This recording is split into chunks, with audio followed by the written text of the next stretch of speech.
let's have a quick look at how to do physics calculation problems.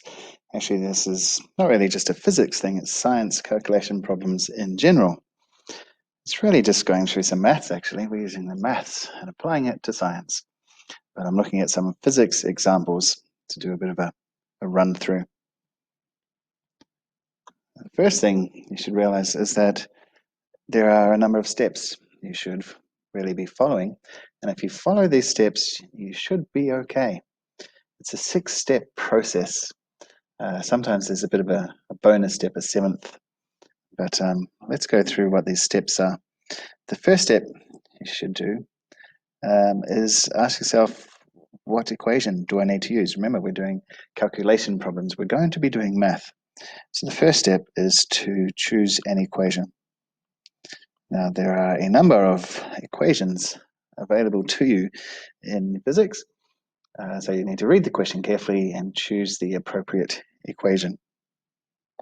Once you have that, sometimes, and not necessarily all the time, but sometimes you'll need to rearrange the equation so that it says what you want it to say, so that it will find what you want to find to answer the question. So choose an equation, rearrange if necessary. Once you've got your equation written the way that you need to find what you're looking for, then you put in the data. Basically, you put the numbers in. The data, of course, from the question. Once you put the numbers in, well, now you can actually reach for your calculator and get the answer. And you'd think that this is actually the end. It's a 4-step process, but I didn't say that. I said it's a 6-step. Getting the answer from your calculator is not the final thing, because you always need to make sure that you put in the units. Put the appropriate units. If it's a distance, then the units will be meters. If it's you're looking at energy, then the units will be joules, etc. So choose the appropriate units to add to the end of your answer that your calculator told you. Once you've got the units, number 6, step 6, is to show your rounding. If you did in fact round, you may not have needed to. If the answer is 37.8, well, you probably don't need to round that 0.8. You could probably just leave it there. So you may not do rounding. You may not do rounding all the time, but if you have rounded, you need to show it. And I guess the 7th step, a bit of a bonus, is you just ask yourself, does your result actually make sense? Does it make sense? You won't actually be able to do this all the time. But if you have a question along the lines of a car was driving to Sydney, you have to find its average speed, and you come out with an answer of 27,000 kilometers per hour. Well, for a car driving to Sydney, 27,000 kilometers per hour probably doesn't make sense. Something like 100 kilometers per hour would be much more reasonable. So in that case, if you got 27,000 kilometers per hour, you're not necessarily wrong. Okay, step 7 is a bit of a logical check to yourself. Maybe that actually is the correct answer, and whoever set the question didn't really consider the numbers that they were putting in. But if you get that answer, it might just say to yourself, hey, that doesn't really make sense. I might just go back and check.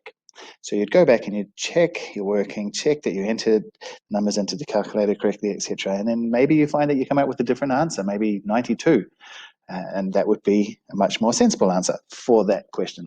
So some questions lend themselves to be for you to just ask right at the end, does that actually make sense? Just in terms of logic, is that a logical answer? But like I said, not all questions will lend themselves to that bonus step. Right, so there are your 6 plus a bonus steps to go through. Let's put those steps into action now. We'll answer a few physics type questions.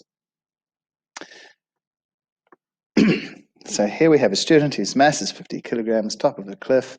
What would her GPE be? Okay, straight away the question is asking me, what would her GPE be? So that's going to help me choose the equation. My equation is going to be GPE. Gravitational potential energy is equal to the mass times gravity times height. Now, the question doesn't stipulate in this example, but we know, of course, that gravity on Earth is equal to 9.81 newtons per kilogram. So we'll go with that. Actually, just a quick note on units. I tend to write my units all on one line. Newtons per kilogram. That is the same as newtons per kilogram, like this. Okay. You may have seen meters per second if you're talking speed or velocity, meters per second, like this. I write my units meters per second. It's just a way to put the units all in one line. It's coming from maths, something that I hope you're aware of. Anything that's raised to a negative power, and in this case, the S is raised to a negative, and my kilogram from the gravity is raised to a -1. It just means that that thing is down on the bottom line. So that -1 says that the S is actually down underneath, which puts it here. See, it's exactly the same. Okay, so anything raised to a negative indice or a negative power means that that thing is down on the bottom line. So n kg to the -1 simply says newtons on the top line divided by kilograms, so newtons per kilogram. Anyway, back to the equation. That's step 1 done. Choose an equation. Step 2, rearrange if you need to. Well, I actually don't need to because the question is asking for the GPE, and this equation is finding me the GPE, gravitational potential energy. So I skip step 2 and go straight to step 3, which is, of course, put the numbers in. So now I go back to my question, look for my data. My mass is 50. Gravity, the question didn't tell me, but I know is 9.81. And the height, the student climbed 25 meters up the cliff. So I've put my numbers in. Now I reach for my calculator and I come out with an answer of 12,262.5 joules. No need to round. 0.5, this is not really too tricky. So I'm not going to do any rounding. I'm just going to leave it there. And that's my answer to this question. Now, this question has a part B to it. Same student. So mass is still going to be the same, the 50 kilograms. She decided it wasn't high enough. She wanted to climb higher. Estimate her GPE now. So, okay, again, I'm finding her GPE. So my equation is GPE equals mass times gravity times height. The maths, remember, didn't change. So still 50 kilograms. Gravity on Earth is 9.81 newtons per kilogram. And the height, well, she was 25 meters up, but now she's actually doubled that. She's climbed another 25 meters. Okay, so that comes down to 50 times 9.81 times 50. And now step 4, we reach for the calculator and we get an answer of 24,525. Okay, so that's what the calculator says. Step 5, of course, put the units on. We're looking for energy, so the units are joules.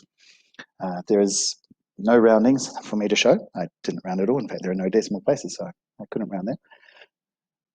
Now, that's one way to do it, using the equation. But you note that this question doesn't say calculate her GPE, it doesn't say determine, it says estimate. When the question says estimate, that's a bit of a clue that there might be a different way to get the answer. And sure enough, there is. In my mind, there is an easier way to get the answer. Because if we look at the equation, gravitational potential energy is equal to the mass times the gravity times the height.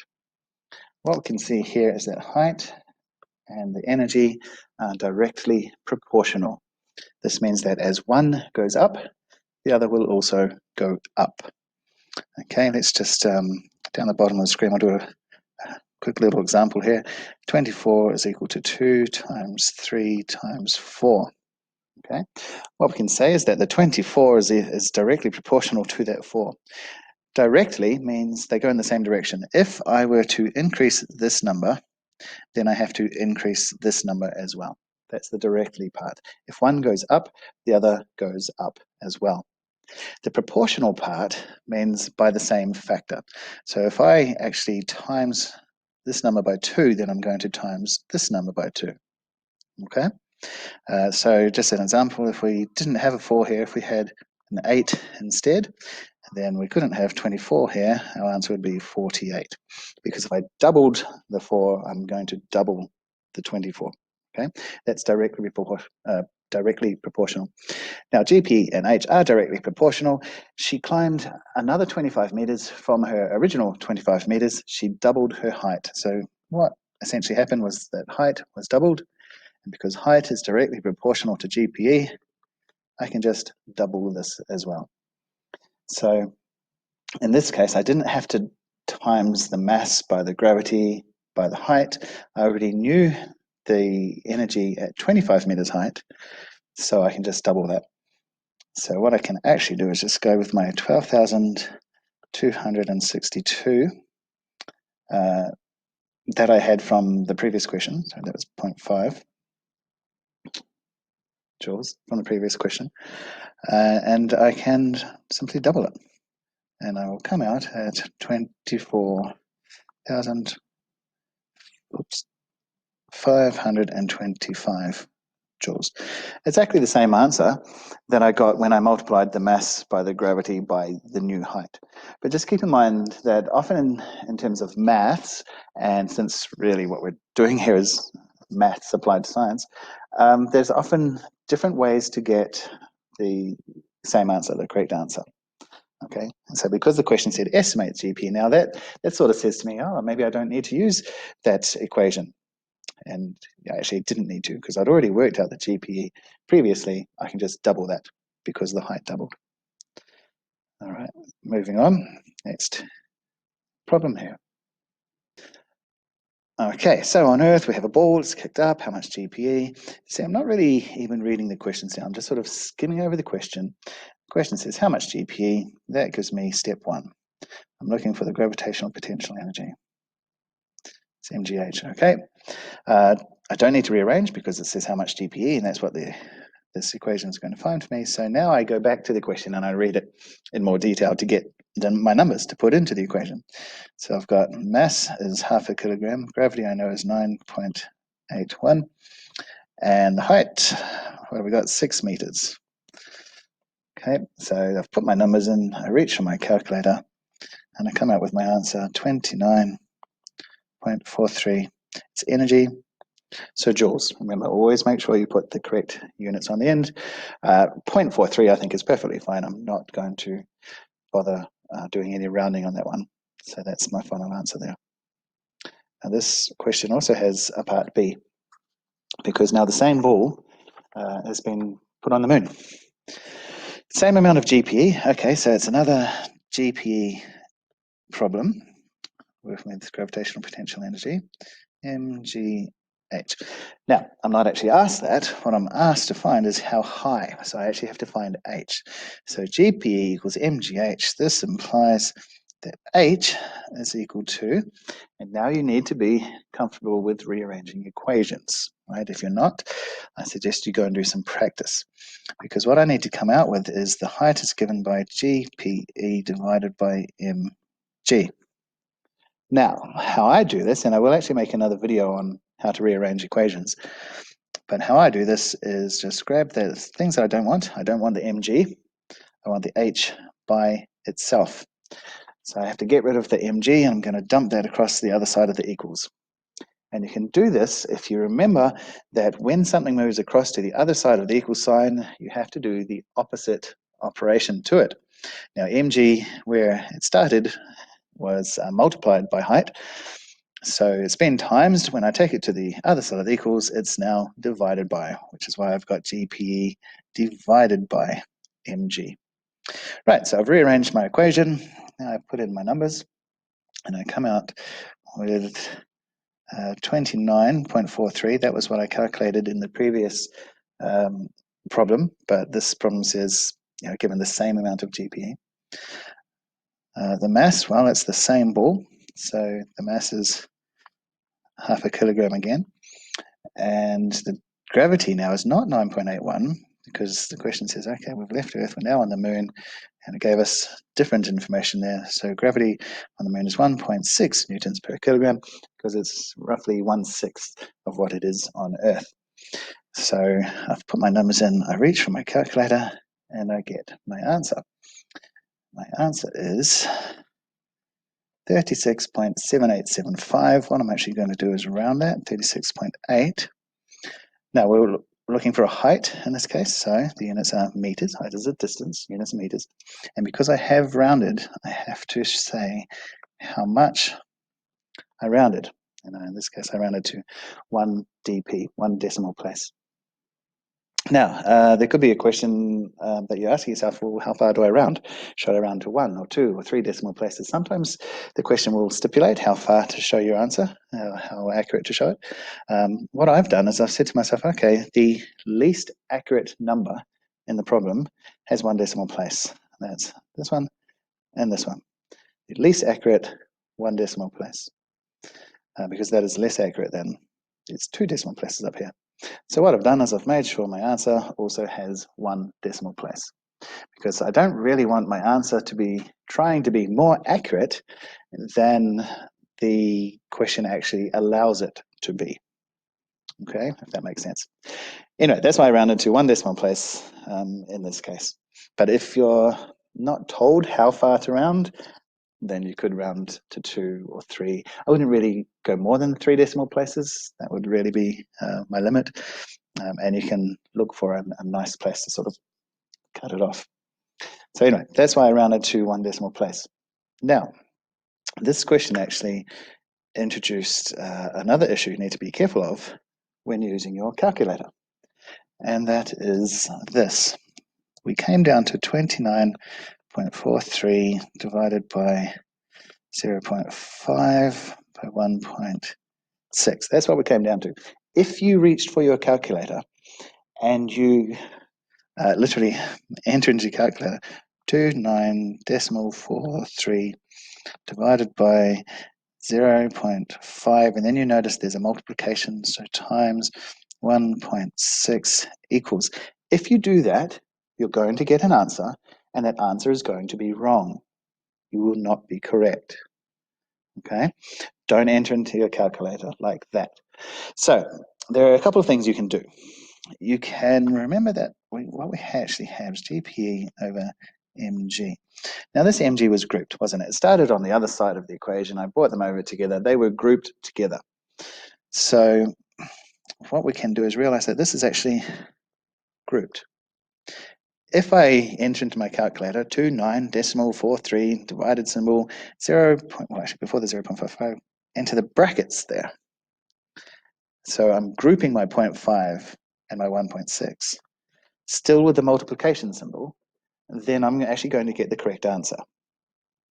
Another thing I could do, if I don't want to use brackets, I could realize that 1.6 is on the bottom line, and I realize that there's a multiplication symbol there. I don't care. Anything on the bottom line has been divided by. So what I can enter into my calculator is 29.43 divided by 0.5, because the 0.5 was on the bottom line, so it's divided by. The 1.6 is also on the bottom line, so it's also divided by 1.6. And then hit the equals. Now, either of these methods are going to get the correct answer. But if you enter with a multiplication symbol and you don't use the brackets, you're going to get the wrong answer. Okay, so this one is correct and this one is correct. Either use brackets with your calculator or realize that anything on the bottom line has been divided by.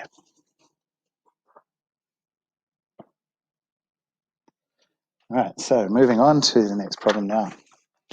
Students is traveling, blah, blah, blah. What's kinetic energy? Okay, so I'm just skimming over the question. I'm not reading it in any kind of detail at the moment. I'm just skimming over to see what I need to find. In this case, I need to find the kinetic energy. So that gives me my equation. Ke equals half mv squared. Do I need to rearrange? No, because the question asked for kinetic energy, and this is what this equation is finding, the kinetic energy. So I don't need to do step 2. I go straight to step 3, put in the numbers. Now I actually go back to the question and I read it in a bit more detail. Half I know, of course, is 0.5. The mass, I go back to the equation and I see 50 kilograms. Times the velocity, that is 5. But remember, it's not just times the velocity, it's times velocity squared. Make sure you read your equation carefully. So what I have now is 0.5 times 50 times 5 5s are 25. And if I take half of 50, it gives me 25 times 25. And maybe in this one, we don't even need to reach for a calculator because 25 times 25 is 625. Okay, you can feel free to reach for your calculator. That is fine, so long as somehow you get the answer for step 4. Step 5, units. It's asked for energy, the kinetic energy, so my units are going to be joules. And that question is finished. Moving on. Next question here, we have a roller coaster. Blah, blah. See, it doesn't even really matter that it's a roller coaster. It just, this is the part that matters here, determine the KE. I don't really care about the rest of the question. I'm just asking myself, what am I going to be looking for? And in this case, I'm going to be looking for the KE.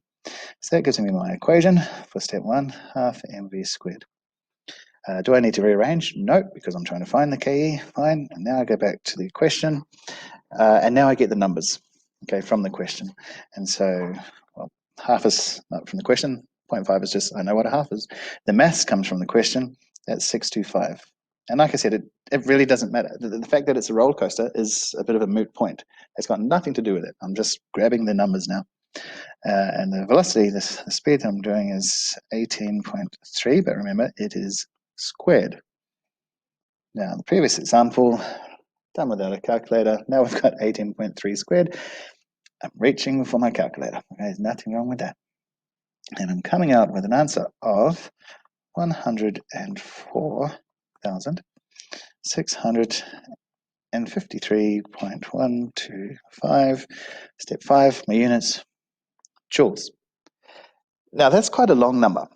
So what I could do is round. But I've only got 3 decimal places really. 0.125, that's just an eighth. It's not really all that tricky a concept. But I do have 104,600. It's pretty long. Instead of 104,000, I just want to say 104. So I'm going to round, but I'm also going to switch my units up. Instead of joules, I'm going to put it into kilojoules, so that instead of 104,000, etc., I can just say 104 kilojoules, plus a bit of decimals, but I'll round. So what I'm going to do here is I'm going to call it 104. I'm going to go to 2 decimal places, I think, for this one, 6.5. And because I've gone from thousands of joules down to, the hundreds, I've gone from hundreds of thousands to hundreds, I need to put in my kilo there. Remember, kilo just means 1,000. What this actually says is 104,000 joules. That's what kilo means. It means 1,000. So I've put my units on kilojoules. I also need to show my working, and in this case, I've gone to 2 dp, 2 decimal places. Done, and we're moving on. All right, Missy, diving into water. What am I looking for? What was her speed? Okay, so what was her speed? Now, this problem set is GPE and kinetic energy. GPE has got nothing to do with speed whatsoever, so that tells me I have to be looking for the kinetic energy equation, because this one involves the speed. There it is, speed squared. Now, I don't actually want to find the kinetic energy. That's what this equation as written is finding me. Don't want that. In fact, the question tells me that. It's 12,000 joules. I'm looking for the speed, so I need to rearrange. So I start with my equation, and then I rearrange my equation. V equals something. Now, as I did before, I'm just going to dump things across the other side of the equals and do the opposite. I don't want my half there. Divided by 2 on the other side of the equals is going to be times 2. So 2 times the KE. The mass has been multiplied, so when I take that across the equals, it is going to be divided by. Now I've left now with V squared. I don't want my squared. I take that across the equals and I do the opposite. What's the opposite of squaring a number? Taking the square root. Okay, so now I'm left with V by itself, which is what I want. So then now I can say V is given by this. So rearrange my equation. Next step is put my numbers in. So 2 times. Now I go back to the equation. That was 12,000 for the kinetic energy.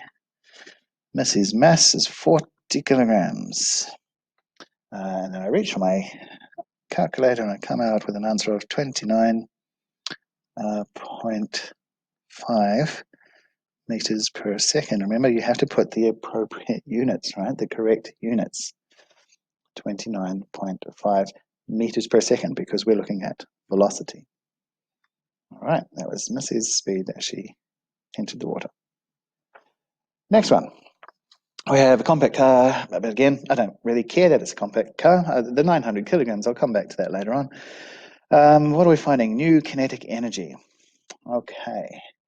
Now, what we don't need to necessarily do is jump straight away to our Ke equals half mv squared, because look, it says estimate. And so remember, that was a bit of a clue to you that, hey, maybe there's a different way that I can do this. Also, we're using approximate numbers anyway. The kinetic energy is only approximately 347,000 joules. So we actually don't need to use the kinetic energy equation, the half mv squared, for this one. So, right, what do we need to do? First, we need to realize that it was already going, the car was moving at 100 kilometers per hour. It changed to 50 kilometers per hour. So the speed has essentially halved. All right, let's just write out that equation anyway, just so that we can get this in our heads. Half mv squared. Speed was halved. So the kinetic energy we've already got, 347,000 joules, so 347 kilojoules. The speed has dropped. That means kinetic energy is going to drop as well. The faster something is going, the more Ke it has. The slower it's going, the less Ke it has. Now, this is directly proportional to this. Directly, remember, means they go in the same direction. So if this v squared comes down, then the Ke also, oh, that's a bad arrow over here, the Ke also comes down. That's the directly part. The proportional part, by the same factor.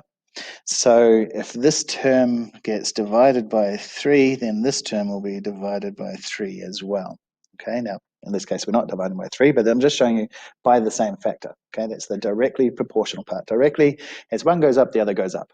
Or as one comes down, the other comes down. And the proportional part means by the same factor. Okay, if one went up, then that would cause the other one to come down. That would be inversely proportional, going in opposite directions. But anyway, v squared and Ke are directly proportional, so I can the v term is coming down, so the Ke is going to come down. Now you need to be careful, because you don't want to do this. The speed was halved, therefore the kinetic energy was halved. No, not what you want to do, because yes, the v was halved, but the term here isn't v, it's v squared. So we don't just have half, we have half times half, which of course is going to give us a quarter. So instead of dividing that energy that the question tells us the car had, instead of dividing it by 2, we need to divide it by 4. And that comes out as with our answer of 86,750 joules. So did we need to do a calculation? Yes, but it was just one number divided by 4. We didn't have to go with the whole half times mass times the square of the velocity. Okay, and the bit of a clue that we didn't need to do that was when it said estimate the new kinetic energy. So that's fine. The kinetic energy will not be exactly this, but it'll be somewhere around that. But that's okay, because the kinetic energy at the start was not exactly the 347. It was approximately that. We haven't been asked to find exactly what the kinetic energy will be now. We just said, hey, look, the car had about this much kinetic energy. Its speed is halved. Roughly how much has it got now? Well, the answer to that is roughly 86,750 joules. Now, what oh, I don't have that one doubled up. Okay, we'll talk on this slide. You could, of course, use your equation, half mv squared, to work out what the energy actually is of the car when it's going at 50 kilometers per hour. However, you're not going to use this 50. Don't plug that in. Okay, the energy is not half times 900 times 50 squared, because the units are kilometers per hour. that's not the units we work in for velocity. We work in meters per second. We use the SI units because distance is meters and time, the SI unit, is second. So what I would have to do first, if I wanted to work out exactly how much energy the car had, would be to convert that 50 kilometers per hour into meters per second. And I would do that by taking that 50 and dividing it by 3.6. Okay, this is the conversion factor. If you want to go from kilometers per, oh, hang on, kilometers per hour, if you want to take that to meters per second, what you do is divide by 3.6. If you wanted to go from meters per second to kilometers per hour, you would multiply by 3.6.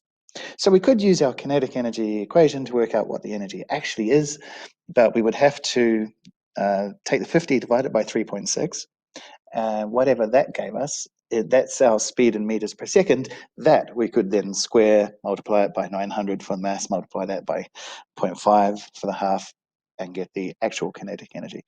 But the question hasn't asked us to do that, so we can just stop where we are.